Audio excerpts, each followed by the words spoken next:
తల్లిదండ్రులు ఉపాధ్యాయుల ఘన సమ్మేళనం. స్థానిక మండలంలోని నిజాంపట్నం జిల్లా ప్రజా పరిషత్ ఉన్నత పాఠశాలలో తల్లిదండ్రులు ఉపాధ్యాయుల ఆత్మీయ సమ్మేళన సభ ఘనంగా నిర్వహించారు. సభకు ముఖ్య అతిథిగా జడ్పీటీసీ సభ్యులు నర్రా సుబ్బయ్య ఇచ్చేశారు.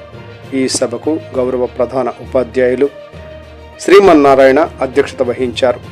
సభను ఉద్దేశించి రాష్ట్ర అగ్నికుల క్షత్రియ వెల్ఫేర్ కార్పొరేషన్ డైరెక్టర్, నిజాంపట్నం మండల తెలుగుదేశం పార్టీ సీనియర్ నాయకులు బొమ్మిడి రామకృష్ణ మాట్లాడుతూ, గురువులు విద్యను నేర్పటం, విద్యార్థి యొక్క నడవడికను అవగాహన చేసుకోవడంలో విద్యార్థులు ఏ రంగాల్లో రాణిస్తారు అనేది గ్రహించడంలో ప్రధాన పాత్ర వహిస్తారని, విద్యార్థులకు గురువులకు మధ్య విద్యార్థుల తల్లిదండ్రులు తమ పిల్లలు ఏ విధంగా స్కూలుకు వెళుతున్నారో, చదువు పట్ల ఎంత శ్రద్ధను వహిస్తున్నారు, తోటి విద్యార్థుల పట్ల ఉపాధ్యాయుల పట్ల ఎంత గౌరవభావం కలిగి ఉంటున్నారు, లేక మార్గం మధ్యంలో ఏవైనా చెడు అలవాట్లకు బానిసలై స్కూలుకు దూరంగా ఉంటున్నారో గ్రహించాల్సిన బాధ్యత ప్రతి తల్లిదండ్రులపైన ఉంటుందని తెలిపారు. ఇంత చక్కటి ప్రోగ్రాంను చేస్తున్నందుకు స్కూల్ యాజమాన్యానికి, విద్యార్థుల తల్లిదండ్రులకు ధన్యవాదాలు తెలిపారు. ముఖ్య అతిథిగా వచ్చిన నర్రా సుబ్బయ్య మాట్లాడుతూ, ముందుగా మన ముఖ్యమంత్రి నారా చంద్రబాబు నాయుడు ఎంతో చక్కని ప్రోగ్రామ్స్ ఏర్పాటు చేసినందుకు మనందరి తరపున ధన్యవాదాలు తెలియజేస్తున్నాను అన్నారు. ప్రతి విద్యార్థి తల్లిదండ్రులు ఉపాధ్యాయులతో సంప్రదించి వారి పిల్లల భవిష్యత్తుకు మంచి మార్గం వేసుకుని వారి పిల్లల అభ్యున్నతిని భవిష్యత్తును నిర్మించుకోవాలని తెలిపారు. నిజాంపట్నం హై స్కూల్ అంటే కబడ్డీ, ఖోఖో ఆటలకు రాష్ట్ర స్థాయిలో ఎంతో పేరు గడించిందని, ఆ పేరును ఇప్పుడున్న విద్యార్థులు కూడా నిలబెడతారని విద్యార్థులను కొనియాడారు. స్కూల్ విద్యార్థులు అనేక రకాలైన ప్రోత్సాహక కార్యక్రమాలను ఏర్పాటు చేసి వచ్చిన గ్రామస్తులను, తల్లిదండ్రులను, పెద్దలను సంతోషపరిచారు. విద్యార్థుల తల్లిదండ్రులు క్విజ్ పోటీల్లో పాల్గొని విద్యార్థులను, ఉపాధ్యాయులను, పెద్దలను అందరినీ ఆశ్చర్యచకితులను చేశారు. ఈ కార్యక్రమానికి డాక్టర్ గౌరీశంకర్, పంచాయతీ సర్పంచ్ కట్టా పోలేరమ్మ, తెలుగుదేశం నాయకులు నాయుడు నరసింహమూర్తి, ఖాదర్ బాబు, ఇమ్రాన్ ఖాన్, ఎంపీటీసీ సభ్యులు Nazar Khan, MEO, high school ఉపాధ్యాయులు, విద్యార్థుల తల్లిదండ్రులు, గ్రామ పెద్దలు, విద్యార్థులు విరివిగా పాల్గొన్నారు. సంతోషం. ఈరోజు రాష్ట్ర వ్యాప్తంగా ఒక పండగ వాతావరణం అనేది ఏర్పాటు చేయడం జరిగింది. మన రాష్ట్ర ముఖ్యమంత్రి నారా చంద్రబాబు నాయుడు గారు ఒక విజన్ ఉన్న నాయకుడు కాబట్టి ఈ విద్యా వ్యవస్థలో పిల్లల్ని ఎలా మోటివేట్ చేయాలనే దాని మీద, అట్లాగే పిల్లలకే కాకుండాను ఉపాధ్యాయులకు మరి విద్యార్థుల పిల్లల తల్లిదండ్రులకు కూడాను ఒక మీటింగ్ ఏర్పాటు చేసి ఒక విద్య మీద మంచి అవగాహన కల్పించే ఉద్దేశంతో రాష్ట్ర వ్యాప్తంగా ఈరోజు ఈ ప్రోగ్రాం ఏర్పాటు చేయడం జరిగిందనమాట. మన మిత్రుడు నాకు చెప్పాడు, 10th క్లాసు ఇంటర్మీడియట్ వరకు పిల్లలు వారిని సరైనటువంటి క్రమశిక్షణలో పెట్టుకోవాలంటే ఉపాధ్యాయులతో పాటు పిల్లల యొక్క తల్లిదండ్రులు కూడా బాధ్యత పూర్తి స్థాయిలో తీసుకోవాలన్నమాట. ఈరోజు మన ప్రభుత్వం పిల్లలకు సంబంధించి పుస్తకాలు కానీ, అట్లాగే బట్టలు కానీ, అదే కాకుండా ఇంకోటి కూడా అనౌన్స్ చేసిన మన రాష్ట్ర ముఖ్యమంత్రి ఎలక్షన్స్ ముందు ప్రతి ఒక్క విద్యార్థికి కూడాను సంవత్సరానికి ఒక 20,000 రూపాయలు ఇవ్వడం జరుగుతుందని చెప్పేసి అవి కూడా మరి కొద్ది రోజుల్లోనే ఏర్పాటు చేస్తారు. మీరందరూ కూడాను పూర్తి స్థాయిలో పిల్లలతో పాటు తల్లిదండ్రులు కూడాను మన పిల్లలు స్కూల్కి వెళ్తున్నారంటే వాళ్ళు సక్రమంగా చదువుతున్నారా లేదా అనేది కూడా వాళ్ళు కూడా పూర్తి అబ్జర్వేషన్లో ఉండి ఇంటర్మీడియట్ వచ్చే వరకు కూడా ఎట్లంటే వాళ్ళు మైనర్లో ఉంటారు.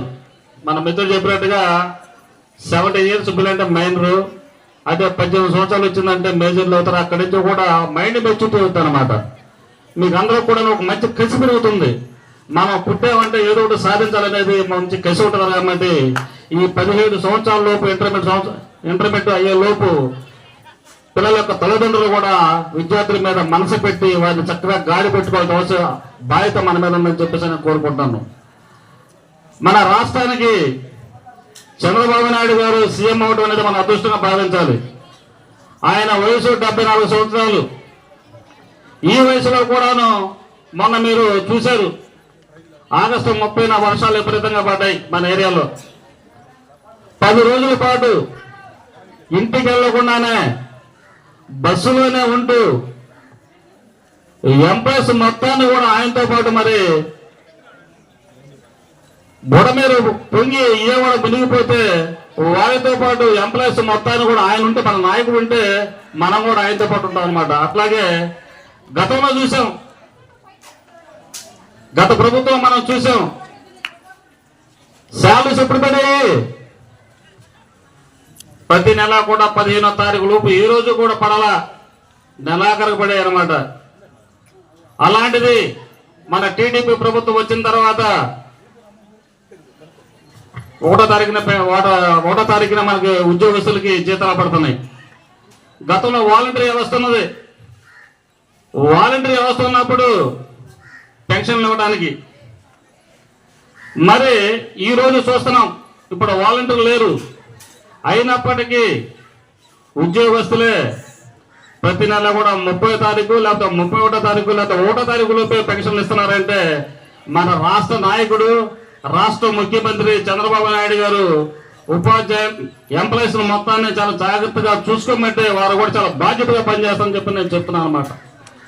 అట్లాగే మనం అందరం కూడాను మన రాష్ట్ర ముఖ్యమంత్రి చంద్రబాబు నాయుడు గారికి తగ్గట్టుగా మనం అందరూ కూడా చక్కగా చదువుకొని మన ఊరికి, మన మండలానికి, మన జిల్లాకి, మన రాష్ట్రానికి, మన దేశానికి మంచి పేరు ప్రజలు తీసుకురావాలని చెప్పేసి, మీరు కూడా మంచి పొజిషన్ ఉండాలని చెప్పేసి మనస్ఫూర్తిగా కోరుకుంటూ, ప్రభుత్వం నుంచి వచ్చే బెనిఫిట్స్ అన్ని కూడా మీరు సక్రమంగా తీసుకుని సద్వినియోగపరుచుకొని మీరు అందరూ కూడాను భవిష్యత్తులో మంచి ప్రయోజకులు కావాలని చెప్పి మనస్ఫూర్తిగా కోరుకుంటూ, నాకు ఈ అవకాశం కల్పించిన మీ అందరూ కూడా పేరు పేరున కొద్దిగా తిరుపతి సెలవు తీసుకుంటున్నాను.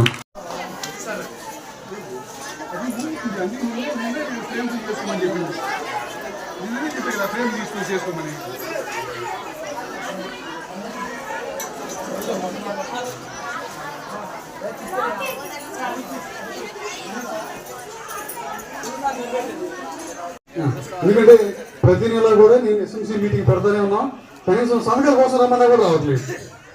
ఇక్కడ మీరు వచ్చి చేయాల్సింది ఏంటి? మీ పిల్లవాడు ఏ రేంజ్లో ఉన్నారు, ఎట్లా ఉన్నారని కనుక్కోవడం కోసం రమ్మంటున్నాం మిమ్మల్ని. మీరు దానికి కూడా మీరు రావట్లేదు.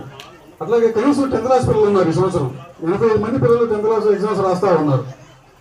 కనీసం వారి పేరెంట్స్ అయినా నెల నెల వచ్చి మా పిల్లల పరిస్థితి ఏంటి అని అడిగితే మీ పిల్లవాడికి బాగుంటుంది, ఆ పిల్లల యొక్క భవిష్యత్తు బాగుంటుంది, అలాగే పాఠశాల కూడా బాగుంటుందని చెప్పేసి ఆశిస్తూ, తల్లిదండ్రులు అనేవాళ్ళు ఎలిమెంటరీ సెక్షన్ నుంచి హై స్కూల్ వరకు మన పిల్లవాడు ఏం చేస్తున్నాడు, స్కూల్కి ఎలా వెళ్తున్నాడు, వెళ్ళిన తర్వాత ఏం చేస్తున్నాడు, స్కూల్కి వెళ్ళి వచ్చిన తర్వాత మన ఇంటికి వస్తున్నాడా, రావట్లేదా, రాకపోతే ఎలాంటి కార్యక్రమాల్లో పాల్గొంటున్నాడు, ఆ కార్యక్రమాలు మంచిగా చెడ్డయా అనే విషయం మీద కంపల్సరీగా తల్లిదండ్రులు అనేవాళ్ళు కాన్సన్ట్రేషన్ పెట్టుకోవాల్సిన అవసరం ఉంది. అలా పెట్టుకోని యొక్క నేపథ్యంలోనే పిల్లలు పక్కన పట్టడానికి అవకాశాలు ఉన్నాయి. దాదాపు ఇప్పుడు మనం చూస్తున్నాం, చూస్తూ ఉన్నాం. ఒక పిల్లవాడిని ఉపాధ్యాయుడు స్కూల్కి ఇన్ టైంలో రాకపోతేనో, ఒకవేళ వచ్చిన తర్వాత వాడు క్రమశిక్షణ కోల్పోతేనో ఉపాధ్యాయుడు అనేవాడు పిల్లవాడిని మందలిస్తాడు నాకు తెలిసి. అలాంటి పరిధిలో మన పిల్లల మీద ఎక్కువ మక్కువ ఉన్నటువంటి పరిస్థితుల్లో మనకి వాళ్ళు వచ్చేసి పలానా క్లాస్ టీచర్ అనేది పలానా పీఈటీ గారు పలానా ఉపాధ్యాయులు ఎవరు హెచ్ఎం గారు నన్ను మందలించారు, కొట్టారని చెప్పనగానే మనం ఏం చేస్తామంటే నా పిల్లల్ని ఎందుకు కొట్టాలని చెప్పేసి మనం ఆ టీచర్స్ మీద రావడం, స్కూల్ మీద కొంచెం రావడం జరుగుతున్నటువంటి పరిస్థితులు చాలా ఉన్నాయి మనకి ఈ రోజు చూస్తున్నాం. పిల్లల మీద ప్రయోగమై కానీ నువ్వేం చేసావరా, ఎందుకు చేసావు, ఎలా ఎందుకు కొట్టావు ఏంటనేది మనమే ఇంటి దగ్గర మందలించుకుని, అలాంటి పొరపాటు మనం చేయకుండా ఉంటే టీచర్ నేను కొట్టడు కదా అని చెప్పేసి మనమే పిల్లవాడిని మన క్రమశిక్షణ ఇంటి దగ్గర మందలించుకున్నట్టయితే మరోసారి అక్కడ హై స్కూల్లో కానీ టీచర్ ముందు కానీ అలాంటి పని చేయడం, అలాంటివి చేయకుండా క్రమశిక్షణ మందికి వెళ్ళడానికి అవకాశాలు ఉంటాయి. కాబట్టి ఏదేమైనా సరే పిల్లవాడు క్రమశిక్షణగా ఉండాలంటే ఫస్ట్ ఆఫ్ ఆల్ తల్లిదండ్రులు అనేవాళ్ళు ఇనిషియేట్ తీసుకోవాలి.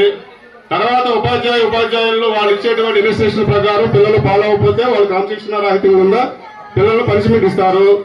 ఆ పనిష్మెంట్ ఇచ్చినప్పుడు మనం దాన్ని పరిగణలో తీసుకుని మన పిల్లలు మనమే మందలించుకునే ప్రయత్నం చేసుకుంటే అప్పుడు 10th క్లాస్ వరకు క్రమశిక్షణగా ఉంటే ఆ ఇంటర్మీడియట్ డిగ్రీ తర్వాత ఆటోమేటిక్ గా షైన్ అవుతాడు.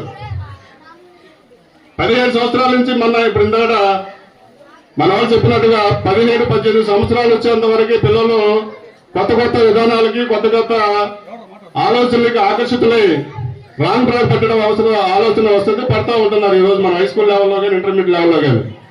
అయితే డిగ్రీలు పీజీలకు వెళ్ళిన తర్వాత ఏ విద్యార్థిని